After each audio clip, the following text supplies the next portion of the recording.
Hi, everyone. Thank you all so much for joining us this afternoon. I'm Megan Craig. I'm the Director of Programs for the National Kidney Foundation of Illinois. This is an exciting time for those of us who have worked for years to fight for the rights of kidney patients across Illinois, their caregivers, and living organ donors. Chronic kidney disease is a state health priority. More than 30 million Americans have the disease. 96% don't even know they have it because it's underdiagnosed, even among people at the highest risk, those with diabetes and hypertension, and those in minority populations.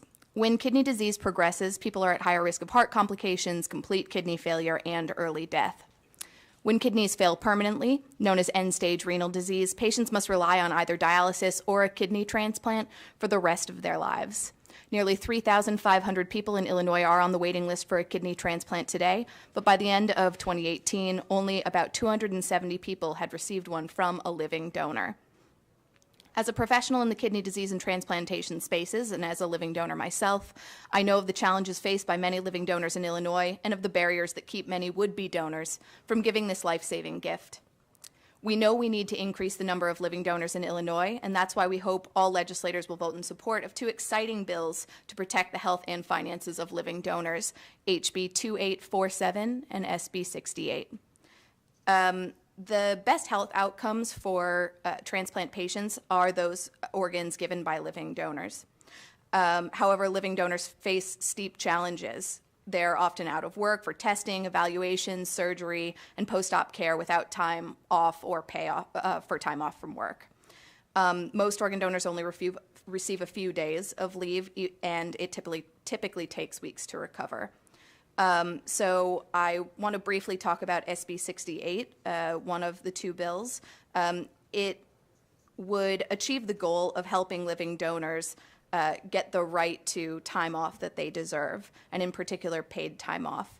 SB 68 achieves these goals in two easy ways. Private businesses that implement an organ donor leave policy of 30 days paid time off would be eligible for a tax credit up to 25% of the wages or of salary owed to the employee who takes the organ donor leave. And potential organ donors would be able to take the necessary time required to make a full recovery and lessen the chance of complications for them. Illinois currently has laws in place protecting state employees in the same way, with 30 days paid leave for organ donation. And 14 states plus DC have enacted organ and bone marrow leave policies affecting private sector employees. Another way that we're hoping to do that is with HB 2847. So now it's my great pleasure to introduce the chief sponsor of that bill, Representative Deb Conroy. Good morning. Representative Conroy. I'm from the DuPage County area. So I think first I need to tell you that I am a proud member of the I Have One Club, which means I donated my extra kidney to my ex-husband last summer. My family took a journey that we never thought we'd have to take about 4 years ago. And the truth is that when you donate an organ, you save someone's life, but it's not just one.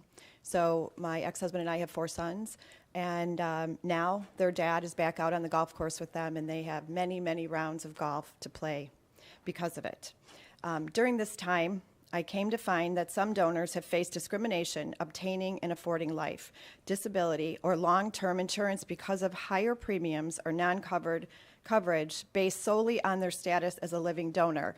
Fortunately, that wasn't my experience. And because of that, that's what made me file this bill, because I wasn't aware that people would face that. My job allowed me the time to recover. I had the insurance that I needed, and fortunately haven't faced those issues, but many people have, and this is definitely a deterrent in terms of saving lives. That's why I introduced HB 2847, the Living Donor Protection Act, which would prohibit insurance discrimination based on a person's status as an organ donor. A severe shortage of decreased organ donors means thousands of Illinois residents must wait years to get a kidney, and many never do. Increasing the number of living donors is the answer, but last year, living donors accounted for less than a third of the kidney transplants in this state. That has to change if we plan to make a real difference for kidney patients in Illinois.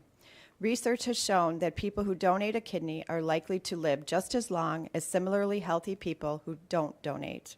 Prohibiting insurance discrimination against living donors for life, disability, long-term care insurance is a sensible protection. In addition, donating a kidney requires time away from work during the surgery and recovery. This can put someone's job at risk, an incredibly unfair burden that discourages donation. HB 2847 would offer 12 weeks of unpaid, job-protected leave to living donors whose employers don't have a better leave policy in place, allowing donors to take the time they need to recover without their fear of losing their job. And I would like to introduce Elizabeth Lively from the Gift of Hope. Thank you, Representative Conroy. My name is Elizabeth Lively. I'm the Chief Policy Officer at the Gift of Hope Organ and Tissue Donor Network. We are honored to join with NKFI to support House Bill 2847, sponsored by Representative Conroy, and Senate Bill 68, sponsored by Senator Julie Morrison. Gift of Hope is a federally designated organization that coordinates organ and tissue donation in Illinois and Lake County, Indiana. We work with 180 hospitals. We serve 12 million residents in our donation service area.